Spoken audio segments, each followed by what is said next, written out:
પોરબંદર જિલ્લાનું ફટાણા ગામ છે તે ચાલેશ્વર મહાદેવ મંદિર આવેલું છે. સોટાણાથી અવાય છે, ફટાણાથી ગામમાંથી પણ અવાય છે. તે મંદિરનું મહત્વ બહુ જ સારું છે.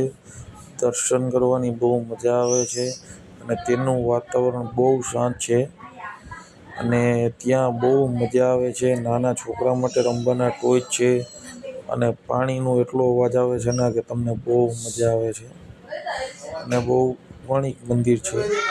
સદીઓ પુરાણું